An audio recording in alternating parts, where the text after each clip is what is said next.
Вчера Дмитрий Песков, пресс-секретарь Путина, заявил, что белорусам повезло, что рядом есть Россия, и что без нее Беларусь превратили бы даже не в Украину, а неизвестно во что. Давайте посмотрим, как повезло Украине в том, что рядом есть Россия. Повезло, что огромная территория этой страны стала частью Российской Федерации, а на Донбассе идет война. А в чем же повезло белорусам? В том, что Россия признала узурпатора Лукашенко в первый же день после цинично сфальсифицированных выборов? В том, что российские власти молчали, когда белорусов расстреливали на улицах городов, когда их пытали в тюрьмах и избивали, так как не избивали со времен Второй мировой войны? Да, именно Великой Отечественной войны, которая является трагедией наших народов и общей победой над геноцидом, который сегодня откровенно проповедует безумный диктатор. Повезло в том, что в Беларуси уничтожается любое инакомыслие и гражданское действие. Вы тогда молчали. Нет, вы не молчали. Вы поддерживали это все публично, открыто и ни разу не осудили, как и не осуждаете сегодня творящееся безумие на белорусской земле. В этом нам повезло? Нам повезло, что нашему соседу важнее обладать территориями, нежели думать о том, как в соседнем доме живет его брат, как любят говорить в Кремле.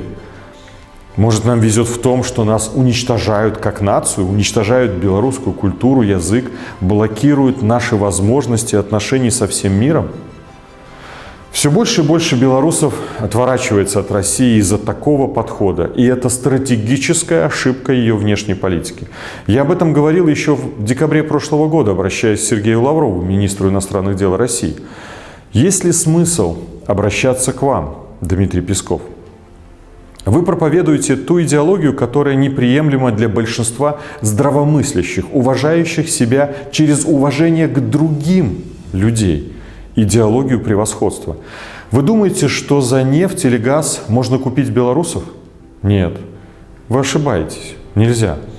Кто-то скажет, это мои суждения, что я так хотел бы думать. Но есть данные социологических опросов, где лишь 3% белорусов согласны с тем, чтобы Беларусь стала субъектом Российской Федерации. А 97%, да, именно 97% не согласны.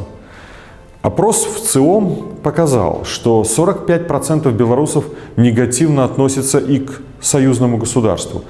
А вы пытаетесь привязать к себе Беларусь таким способом, как подписание союзных программ с Лукашенко.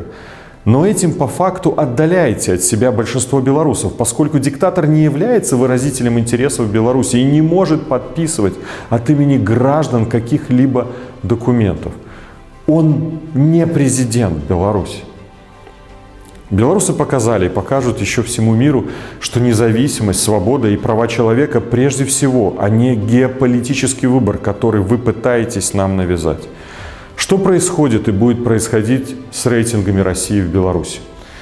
После таких заявлений они будут только падать, и расщелина, нет, уже овраг, может превратиться в пропасть.